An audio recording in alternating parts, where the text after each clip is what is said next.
الرحیم. د فیسبوک معززو دوستانو سلامونه او احترامات مې ومنئ. الله دې وکړي چې ټول راته روغ جوړ او د صحت کلمو پر تن وي.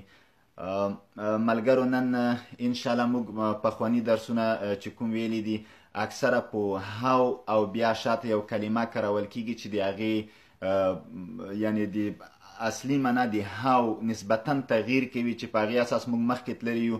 تر اوسه پورې چې موږ ویلي دي هاو اولډ دی چې اولډ زوړ ته وایي، هاو څنګه نو هاو اولډ څو کلن، هاو اولډ ار یو، هاو اولډ از یور برادر، how old is your classmate. نو په how old باندې وغږیږو، د دې ترڅنګ په how often باندې تر اوسه پورې غږېدلی یو. څو کرته how often do you go to school in a day, how often do you watch TV, how often do you play cricket. نو په دغه مواردو دې ترڅنګ په how many او how much چې how many او how much دواړه څومره ته وایي، خو فرق دا و چې ما درته وی چې many د شمیرېدونکي یا countable nouns او much د non count یا uncountable nouns یا د نه شمیرېدونکي نومونو دپاره کارول کیږي. لکه how many brothers do you have, how much sugar do you have, how much water do you have.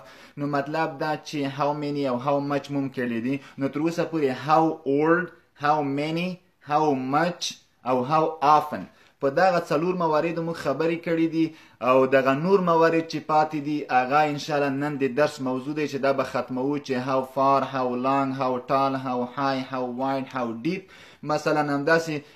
نو دغه مواردو باندې به خبرې کوو نن انشاءالله. دې ترڅنګ تیر شوي درس کې په demonstrative pronouns او demonstrative adjectives باندې موږ خبرې وکړو چې this، that، these، those دغه څلور دنې دا هم demonstrative pronouns دي او هم demonstrative adjectives. خو په هغه صورت کې چې کله د دوی نه شاته verb راشي یعنی demonstrative pronoun دی، لکه this is a teacher، this is my classmate، she is my mom. نو په دغه صورت کې دا demonstrative pronouns دی، او که شاته اسم واقع شي نو په دغه بیا demonstrative adjective کیږي، لکه this book is interesting، this student is intelligent. نو په دغه یا these students are smart، these students are good players. نو په دغه صورت کې دا demonstrative adjective کیږي. نو اوس مرګلو ځینې وخت کې اکثره مرګلي پوښتنې کوي او نسبتا پوښتنې معقولې دي چې هغه د درسي نصاب په هکله پوښتنې کوي چې که چېرته موږ یو درسي نصاب د دې برنامې دپاره وټاکو چې هغه نصاب مطابق مخکې لاړ شو. نو ما مخکې هم دا خبره یو وارې کړې وه او اوس هم ستاسو نظریات په دې اړوند غواړم. هغه دا چې که چېرته لازمه ګڼئ چې یو مشخص نصاب وي، درسي نصاب البته، یعنی یو کتاب باید تر څو چې یو کتاب انتخاب شي. ما مخکې درته ویلو چې هیډوی او انټرچینج او سټریم او IRC دغه نصابونه دي چې نسبتا چلیږي. تر اوسه پورې ممکن تاسې ورسره اشنا وئ او نومونو سره بلد وئ، اورېدلې مو وي. نو که بیا تاسې لازمه ګڼله چې کوم درسي نصاب شروع شي نو بیا هغه تاسې هغې کوئ، یعنی په هغې باندې فکر وکړئ. بیا به انشاءالله زه یو وخت لایو راشم، بیا به په همدې باندې خبرې وکړو، بحث به وکړو. نو اوس به زه درس شروع کړم مرګلو، بیا اخیر د درس کې انشاءالله چې وخت و بیا په دې مواردو نور هم خبرې وکړو. نو اوس درس ته ځمه. نن مو چې د ګرامر کومه برخه ټاکلې دی هغه article دی، هغه هم indefinite article. ښه مرګلو زه به د کمره خدای دې وکړي چې صحیح وي، انشاءالله کومه ستونزه نه وي. ښه زه به د ګروپ لږ رانږدې کړم تر څو ښه واضح معلوم شي، انشاءالله چې ستونزه به نه وي. مرګلو نن د دریمې میاشتې یا مارچ 4 تاریخ دی، مارچ یا دریمې میاشتې 4 تاریخ د 2019 یا 2019 کال. اوس مرګلو اول ګرامر ته داخلیږم، مخکې د دې نه چې کنورسیشن برخې ته داخل شم ګرامر ته داخلیږم. ما ګرامر کې چې کوم عنوان ټاکلی دی indefinite article دی. اصلا ارتیکل چې دی دا یو تعریف، د تعریف حرف دی. دا د ارتیکل دا د تعریف حرف دی چې دا په دوه ډوله دی. یو ډیفینیټ دی یعنی معلوم. ارتیکل مرګلو دې ته وایي ارتیکل اصلا ناون ډیفاین کوي، ناون تعریفوي چې ناون ډیفینیټ دی او که انډیفینیټ دی. یو ډیفینیټ ارتیکل دی، یو انډیفینیټ ارتیکل دی. definite دا معنی چې معلوم یا مشخص. indefinite دا معنی چې نامعلوم یا نامعین. نو ارتیکل چې دی دا ناون ډیفاین کوي یا تعریفوي چې آیا دغه ناون definite دی او که دا ناون indefinite دی. نو مرګلو definite چې دی د یا دی دغه د چې دی دغه ګرامر له نګانه definite article وایي او indefinite article چې دی هغه ا یا ان دی ا یا ان. نو دغه دوه چې دي د indefinite article دي. نو زموږ د درس موضوع indefinite article دی نه definite article. نو اوس به زه تاسو په دغه indefinite article یا دغه نامعلومو تورو باندې یو بحث کوم چې دا موږ ته راښیي چې د ناون یعنی ارتیکل خو مجموع کې ناون ډیفاین کوي. ناون راته ښیي تعریفوي چې آیا د ناون definite دی که indefinite. نو کله چې موږ ان یا ان وایو دا معنی چې اوس ناون indefinite دی. اوس به زه دغې موضوع ته راځم. دا مې دې په خاطر درته ولیکل چې تاسو سره یو ذهنیت پیدا شي چې دا د کومو اقسامو نه دی. نو دغه د درس موضوع زموږ نه دی او دغه دی. نو اوس به indefinite article نه زه بحث کوم. اوس راځه مرګلو indefinite article او چې هغه ا او ان دی. نو اوس indefinite article. دا تقریبا نامعلوم دي تعریف توری دي indefinite article یا indefinite article ځکه چې دوه دي که دا ایس ور واچوم نو یا به م ښه شي. دا مرګلو دوه دي ما مخکې درته وي یو ای دی یو ان دی. تاسې به مرګلو ډیر وخت کې د ای یا ا او ان کاروئ دغه ګرامر کې indefinite articles وایي. لکه موږ داسې وایو this is a teacher. this is a teacher یعنی دا یو استاد دی. this is a teacher یا he is a teacher. this is a book. she is a student. she is a student. this is an apple. this is an apple. نو وګورئ مرګلو ان دا تاسې معمولا یعنی په جملو کې استعمالوئ. خو اوس په دې باندې بحث کوو چې ا او ان دا خو موږ ګرامر له نګاه نه وویله چې indefinite articles دی یعنی دا اسم د نامعلومو اسمونو دپاره کارول کیږي. نامعلوم مثلا زه وایم چې this is a student دا یو شاګرد دی یعنی معلوم دی یو شاګرد دی. معلوم نه دی چې دا شاګرد څوک دی. دا شاګرد په څوم صنف کې دی. دا شاګرد څو کلن دی. دا شاګرد د کوم هیواد دی. دا مشخص نه دی. خاص مې ویلی چې دا یو شاګرد دی. this is a student. نو ځکه indefinite articles ورته وایي چې دغه یو اسم تعریفوي خو یعنی مثلا نامعلوم یا مبهم شکل سره مثلا مشخص نه دی. یا he is a teacher هغه یو استاد دی. نو دا معلوم نه دی چې he is an English teacher. he is مثلا computer teacher. he is computer technology teacher. he is سره کام ته استاد دی. pronunciation teacher یا writing teacher د چی شي استاد د لیکنو د تلفظ دی. نو په دې اساس دغه indefinite articles وایي. خو مرګلو اوس سوال دا دی چې ا او ان کله کارول کیږي. فرق چې شته دواړه یو ته وایي. مرګلو ا او ان دا دواړه د یو په معنا یا ون په معنا راځي. هیڅ فرق معنی کې نشته. نو چې معنا کې فرق نه لري مثلا زه وایم تاسې به اورېدلی وي چې ځینې مرګلي داسې وایي چې کله یو اسم په واویلو شروع وي. واویل خو تاسې زده دي چې ا ای آی او یو. کله چې یو اسم په ا ای آی او یو یا واویل شروع وي نو ان کارول کیږي. لکه څنګه ان اپل یوه معنا. نو د اپل یو اسم دی په واویلو شروع دی نو ځکه مې ان واسي. که زه وایم چې دا یو معنا دی this is an apple دا یو معنا دی. دا یوه معنا دی. نو د ان یا مثلا اورنج. اورنج نارنج ته وایي. که زه وایم چې ان اورنج یعنی یو نارنج this is an orange ځکه چې په واویلو شروع دی. او کوم چې په کانسوننټو شروع وي بیا د ان په ځای ا کارول کیږي. بیا د ان مثلا زه وایم پین معنا قلم. دا په وګوره په واویل نه دا خو په واویلو شروع خو دا په پی شروع دی. پی کانسوننټ دی. نو چې پی کانسوننټ وي پین. اوس this مثلا زه وایم چې دا یو قلم دی. څنګه وایم this is a. This is a pen. This is a pen. نو مرګلو یو شي ته مو فکر وي چې ا او ان دا خاص په سینګولر ناونس کې استعمالیږي د جمع یا پلورلز دپاره نه کارول کیږي. ولې نه کارول کیږي؟ ځکه چې ا او ان د یو په معنا راځي، د یو مفرد ته وایي سینګولر ته. یعنی پلورل کې خو دوه درې چې کله پلورل شي نو یو نه د یو نه زیات شو، چې کله یو نه زیات شو دا معنا چې د ا او ان خو د یو دپاره نو چې یو نه زیات شو بیا ان کارول کیږي نه، نو جمع کې به تاسې ان نه کاروئ. که تاسې وایئ چې these are apples, these are oranges, these are pens، نو تاسې به ان نه کاروئ.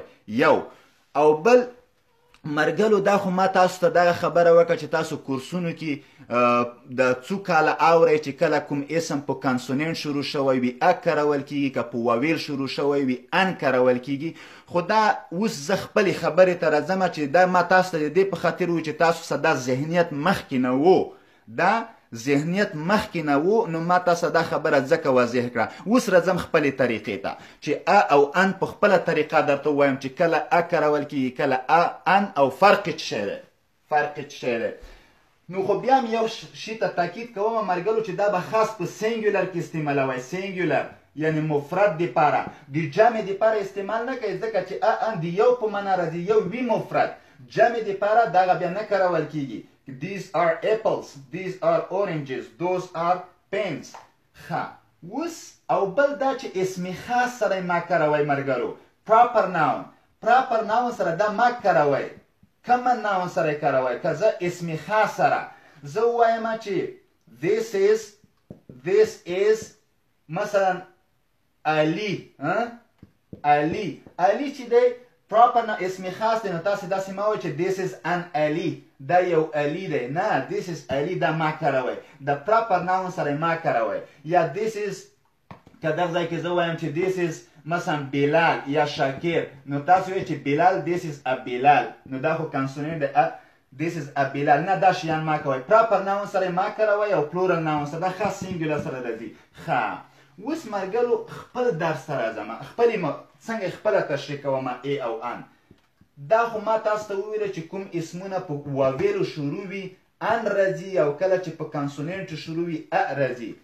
خو نه، تاسو دې ته ما ګورئ چې دغه اسم په واویلو شروع شوی دی که په کانسوننټو.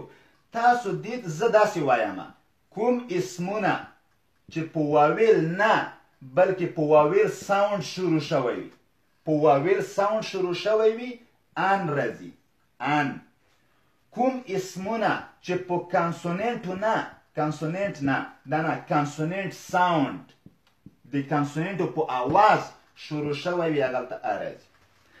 دا زما تاسو مرګلو دا طریقه زده کړئ. دا ما چې درته وویلې کوم اسمونه چې په واویل ساوند یعنی په واویل آواز باندې شروع شوی وي ان راځي، او که په کانسوننټ ساوند باندې شروع شوی وي ا راځي.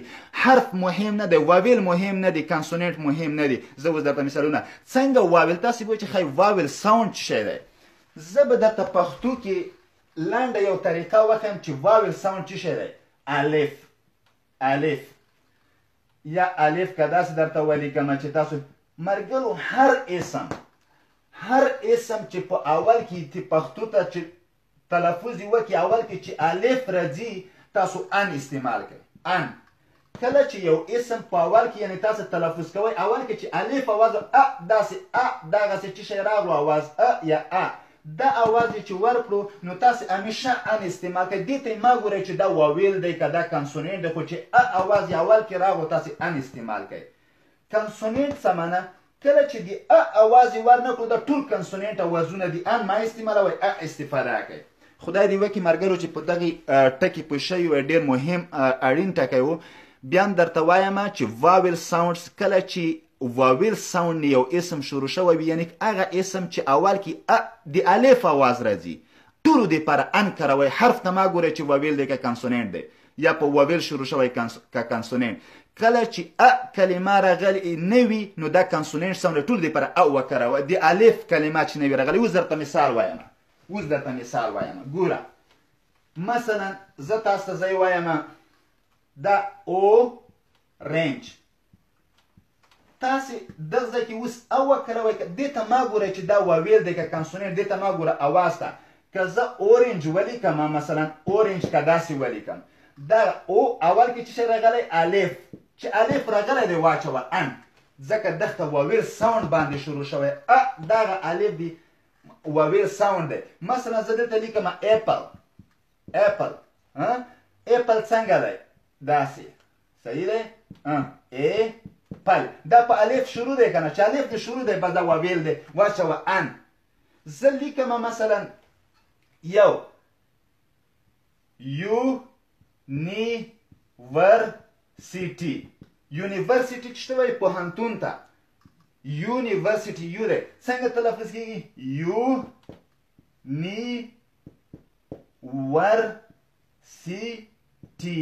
یونیورسیټي. ښه دا په چې شروع دی؟ الف نه شروع دی؟ نه، په یا شروع دی. چې یا نه شروع وي او واچوه. وګوره مرګلو ما درته ځکه وویل چې یونیورسیټي که تاسې واویل او کانسونینټ ته وګورئ دا په واویلو شروع دی، نو تاسو باید ان واچوئ. نه، ان به تاسې نه اچوئ. ما درته وویل چې تاسې دې ته ما ګورئ چې دا په واویلو شروع دی که په کانسونینټ شروع دی. دې ته وګورئ چې دا په واویل ساوند شروع دی که په کانسونینټ ساوند باندې شروع دی. نو دا په الف یونیورسیټي په اول کې الف رانغلو، دا چې شی راغلو یو یا راغله، چې یا الف رانغلو پوه شه چې دا واویل ساوند نه دی، کانسونینټ تاسې او وکاروئ. بل مثلا زه یو بل مثال وایم، یو ساعت یا اور. اور دغه مرګلو اور ویل کېږي، د اچ سایلنټ دی اور، ور داسې ویل کېږي. چې اور ویل کېږي اوس چې شی الف باندې شروع شو اوازې اور، نو چې الف باندې شروع شو ان واچوئ، ان اور. دې ته ما ګوره چې دا کانسونینټ باندې شروع دی، شروع دی وي مشکل نشته، اواز دی هغه دی واویل اواز دی. ګوره دا په اچ باندې شروع و مرګلو، خو ما ان استعمال کړو. کنی په کار خو دا و چې ان استعمال کړی و، خو ما حرف ته نه دی لیدلی، ما اواز ته ولیدو. دا په واویلو شروع دی خو ام استفاده کو، ځکه چې ما حرف ته نه دی لیدلی، ما اواز ته لیدلی دی. خدای دې وکړي چې په دغه ټکي پوه شوی وی. honest صادق ته وایي، honest، an honest guy، صادق چې رښتونی وي. زه وایم unhonest، ځکه honest لکه دغسې honest، دا داس honest. نو وګوره الف اواز په الف شروع ده، چې په الف شروع وي دغه. زه یا ام لیکم، یا یو حرف زه داسې لیکم ان ام، ځکه چې ولو که دا کانسونینټ دی خو اواز ام دا اواز په الف شروع شوی دی، اواز په الف شروع شوی دی. نو مرګلو خدای دې وکړي چې په دغه ټکي پوه شوي وئ. indefinite article کې ان چې دواړه د یو په معنا راځي، فرق مې درته وویلی. بیا هم درته وایم چې دا مهم نه دی چې یو اسم په واویلو شروع دی که په کانسونینټو. مهم دا دی چې دغه اسم د واویل په ساوند شروع شوی دی که د کانسونینټ په ساوند شروع شوی دی. دا ډیره مهمه خبره دی مرګلو. دغه ټکي ته مو ډیر فکر وي، ډیر. مثلا دا یو ام نه شروع شوی خو ما ان استفاده کو، ځکه د ام ما ته ساوند مهم دی، ساوند. بیا یونیفورم، یونیفورم وګوره یونیفورم په یو شروع شوی دی. یو خو اصلا کانسونینټ نه دی، واویل دی، خو تاسې به استعمالوئ. ولې؟ ځکه چې یونیفورم دا د په الف اواز نه دی شروع شوی، یا دی نو دا د کانسونینټ ساوند دی، واویل ساوند نه دی، نو ان نشو کاروی، دا به کاروو. خدای دې وکړي چې په دغه درس باندې پوه شوي مرګلو. ځو بعدي کنورسیشن برخې ته. ښه کنورسیشن برخه کې مرګلو ما بیا هم دغه د هاو هغه استفاده کړي دي، استعمال کړي دي. ما درته وویل چې ښه مرګلو هاو فار لرې ته وایي مرګلو. هاو فار یعنی څنګه لرې، څنګه لرې دا معنی چې څومره لرې، څومره لرې. مثلا چې فاصلې لپاره مثلا زه داسې وایم هاو فار is. دغه ځای کې یو نوم واچوه د لوکیشن د ځای، from له دغه ځای کې بل نوم واچوه. how far is کابل څومره لرې دی، from د کوم ځای نه، from Jalalabad, from Nangarhar, from Khost. واچمه how far is Kabul from Khost؟ مثلا کابل د خوست نه څومره لرې دی؟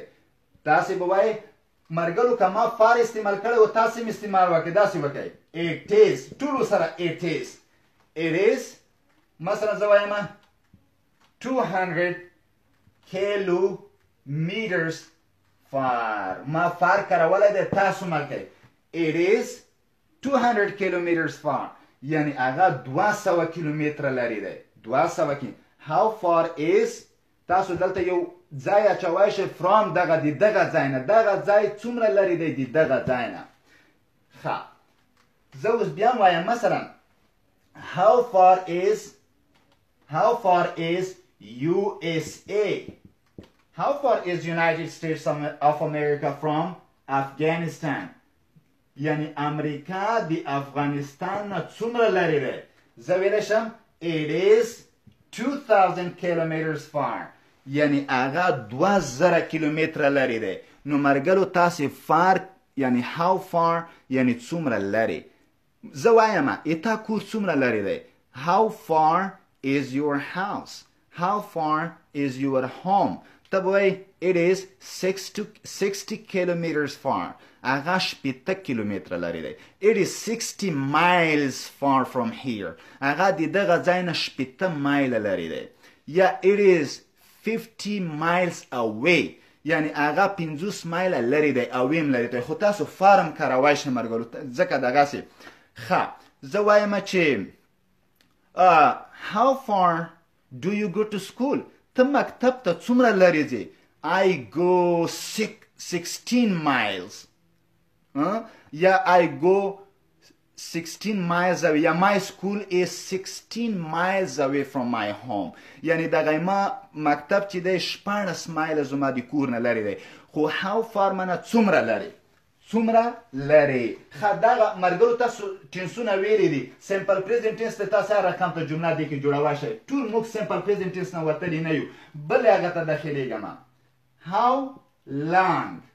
ښه long مرګلو اوږد ته وایي، اوږد. خو دا how long په دوو معناو راځي دلته. how long معنه څومره اوږد. مثلا زه وایم how long is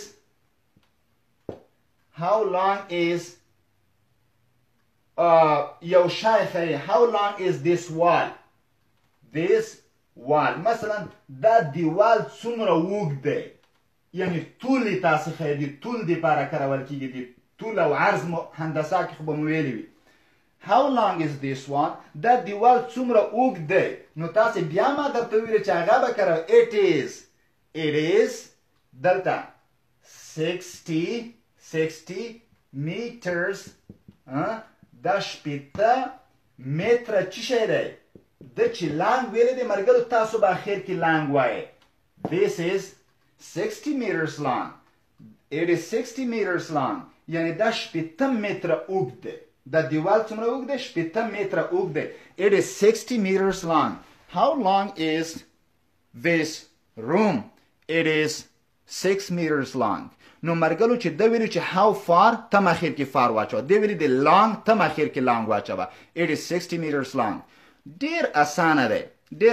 how long دا خو یو معنا وه مرګلو چې how long زما درته وکړه چې د اوږدوالي دپاره کارول کېږي. بل دم د طول زماني دپاره کارول کېږي، د وخت دپاره طول زماني یا د وخت د اوږدوالي دپاره هم کارول کېږي. نو کله چې د وخت د اوږدوالي دپاره وکارول شي دا معنا بدلوي. how long دا معنا چې څومره وخت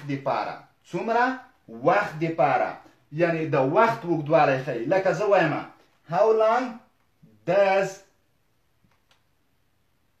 this movie last؟ how long does this movie، this خو تاسو ویلی دی this movie معنی دغه فلم. how long does this movie last معنی دوام کول. how long does this movie last، دغه فلم څومره دوام کوي، یعنی دغه فلم څومره وخت نیسي، یعنی څومره وخت دوام کوي، د وخت اوږدوالی. How long does this movie last؟ دغه فلم څومره وخت نیسي. یا last په ځای تاسې بله کلمه هم کارولی شئ. How long does this movie take؟ یعنی دغه فلم څومره وخت نیسي. take هم تاسې کارولی شئ. تاسې باید it یعنی this movie takes اخلي. it takes یعنی دغه فلم اخلي 60 minutes 60 دقیقې یا an hour. ځکه تاسې خو ان زده کړم. زه وایم this movie takes an hour. دغه فلم 1 ساعت وخت نیسي. نو how long does it take؟ It takes 1 hour. It takes an hour. It takes 60 minutes.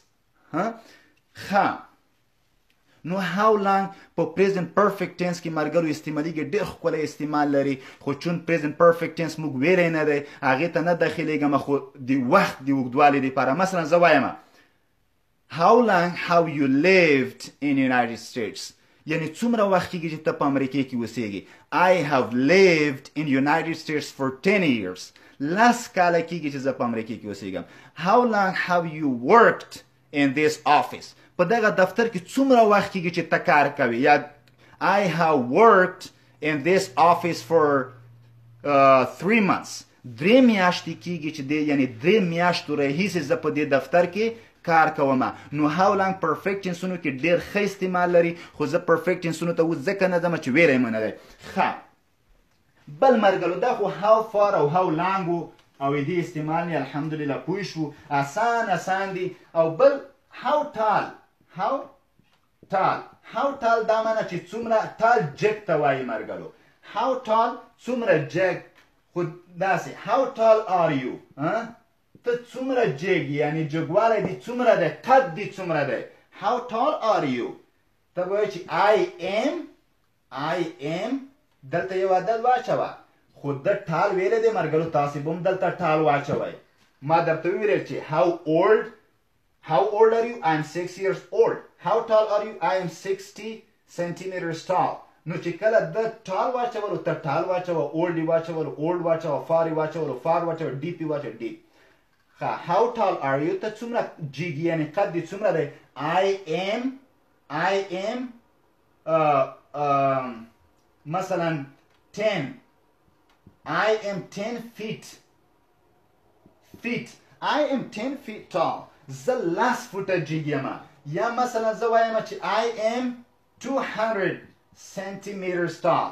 زه 200 سانتي متره جګ یم. یعنی دغه قد ښیي. تاسو دلته هر یو عدد چې تاسو خوښ وي هغه اچوی شئ. زه دا تاسې are you نه. how tall is your father؟ how tall is your brother؟ how tall is your father؟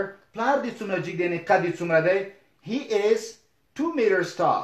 he is 2 meters tall. هغه 2 متره ټال جګ دی. دم ټال کارولی، دم دی. بل اوس مثلا که د ټال په ځای زه بل صفت وکارومه څه خبره دی.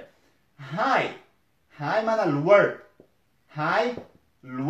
ما درته ویلي چې کله I نه شاته GH راځي، GH نه تلفظ کېږي، خو د دې په خاطر لیکل کېږي چې د بلې کلمې سره فرق وشي. که زه دغه GH چې نه تلفظ کېږي وران پاک کمه هاي معنی هیلو السلام علیکم، فرق بیا نه کېږي. نو دې په خاطر چې فرق وشي خیر دی که نه تلفظ کېږي دا ور اچومه. how high معنی څومره لوړ، څومره جګ. دا د ارتفاع دپاره کارول کېږي، ارتفاع لوړوالي دپاره. how high is this wall؟ دغه دیوال څومره جګ دی. how high is this wall؟ how high is this mountain؟ دغه غر څومره لوړ دی. نو it is how high is this wall؟ دا دیوال څومره لوړ دی. it is 5 meters. دې چې شی کارولی دی high، زه به هم high کارومه. it is 5 meters high. how high is this mountain؟ دغه غر څومره لوړ دی. it is 200 meters high. دا 200 متره لوړ دی. یعنی مطلب دا مرګلو بیا هم درته وایم چې دی های کرولی وي های وکروئ، دی فار کرولی دی فار، دی اولډ کرولی دی اولډ، د چې شی کرولی دی هغه وکړئ. ځکه موږ داسې پښتو کې وایو دغه غر څومره لوړ دی، ته ورته وایې چې د 200 متره لوړ دی، یعنی د لوړ کرولی دی تم لوړ کروي. دغه دیوال څومره اوږد دی، د 10 متره اوږد دی، یعنی د اوږد کرولی تاسې هم اوږد، داسې نه چې دی درته اوږد وایي ته ولته لوړ وایي، دی دغسې بیا سور نه نیسي. ښه بل مرګلو راشئ که د خپل د صفتو ته چینج کړمه څه خبره ده. دغه های په ځای مثلا ډیپ واچومه. ډیپ ډیپ معنا ژور. ډیپ څه معنا ژور. DEEP ډیپ معنا how deep یعنی څومره ژور. How deep is Helmand River? How deep is Helmand River? یعنی د هلمند سیند څومره ژور دی. How deep is this ocean? How deep is this bay? How deep is this well? How deep is this lake? دغه یعنی ډانډ یا دغه سیند یا دغه بحر یا دغه د څومره ژور دی. It is mother the truth it is دلته اچوي. It is 60 meters. It is 60 meters. چی شی ما درته ویل چې دی های استعمال کړی وي های، دی اولډ استعمال کړی اولډ، دی ډیپ استعمال کړی ډیپ. It is 60 meters deep. It is 60 meters deep. یعنی هلمند رایور څومره دی؟ It is 60 meters deep. هغه 80 متره ژور دی. کله د ډیپ ویل دی. How deep is this lake? دغه ډنډ مثلا څومره ژور دی؟ It is 5 meters deep. It is 5 meters deep. دا 15 متره ژور دی. د ډیپ استعمال کړی. ښه دا خو ډېر اسان دی مرګلو. زه د ډیپ بدلومه هیڅ خبره نشته.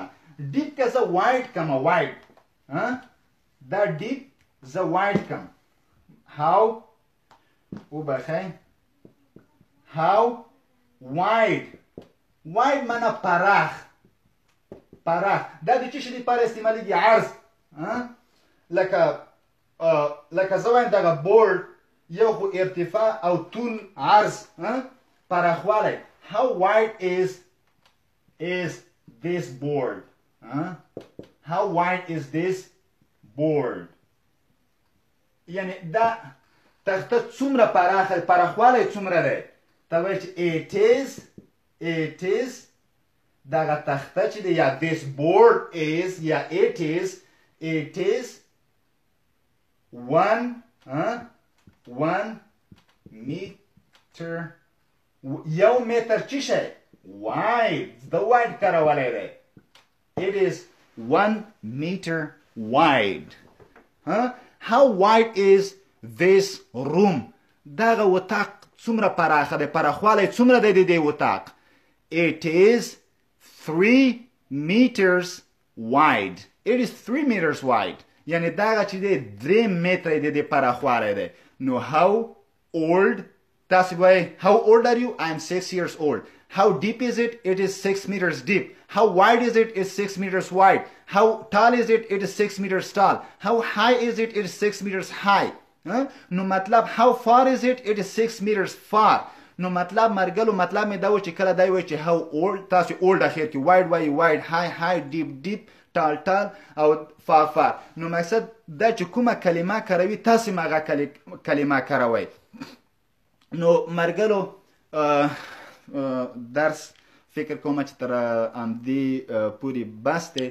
زه به د کمره راواړم مرګلو how د هغې سره چې وروستنی کوم توری یا کوم بل څه حرف یا کلمه راځي البته او د دې معنا بدلوي په هغې باندې موږ مفصلې خبرې وکړې د مخکې نه لګیا وو چې how old, how often, how many, how much او نن مو په how wide او how tall, how high, how long, how far, how deep په دغو مواردو خبرې وکړې. انشاءالله سخت نه و ډېر اسان وي. دې ترڅنګ دغه indefinite articles باندې چې موږ خبرې وکړې مهم ټکي پکې دا و چې کله یو اسم په واویل ساوند شروع شوی وي ان کارول کیږي، که په کانسوننټ ساوند شروع شوی وي ا کارول کیږي. ما د واویل ساوند الف کله چې الف باندې یو اسم تلفظ یې وکړي الف سر کې راغلی وي ان استعمالوي. دې ته ما ګورئ چې دا په واویل شروع دی که په کانسوننټ، بس چې ا اواز په ابتدا کې وکړه اپل، اورنج، امبریلا، ایگ لکه دغسې اول کې چې الف راتلو دا ټول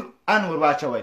که چېرته په واویلو یا الف سر کې نه راتلو ورو که واویل هم استعمال شوی وي او وکاروئ. یونیورسټي، ان یونیورسټي، ان یونیفورم، داسې یونیک، داسې ان یونیفورم به نه وای، یونیفورم، یونیورسټي، یونیورسټي، یونیفورم. لکه دې ته ان اور وګوره اور په ایچ شروع شوی خو اواز یې د واویل ساوند دی ان اور. لکه هوا داسې شیان به ان honest guy، he is an honest man. نو مطلب دا مرګلو دا درسونه ډیر مهم وو. الحمدلله دغه مرګلو نظریات چې زه ګورم ډیر خوشبینه دي او ماته ډیره خوښي دا راکوي چې دوی ماشاءالله درسونو سره مینه لري او ډیر څه زده کړي. د دوی د روزمره یا په کاري امورو کې نسبتا د دغه درسونو له برکته سهولت واقع شوی. نو دا متوقعیت یو یعنی جسماً او روحاً یو آرامتیا راکوي او وجدانا او ډیر خوښ یم الله دې وکړي چې دغه درسونه د تاسو د استفادې وړ ګرځېدلی وي. که څه ستونزې وي او څه انتقادات پیشنهادات میسنجر مو په اختیار کې دی، تاسو کولی شئ ماته میسیج وکړئ. نور مو وخت البته نه نیسمه، ښه وختونه او ښې چارې په لوی او متعال خدای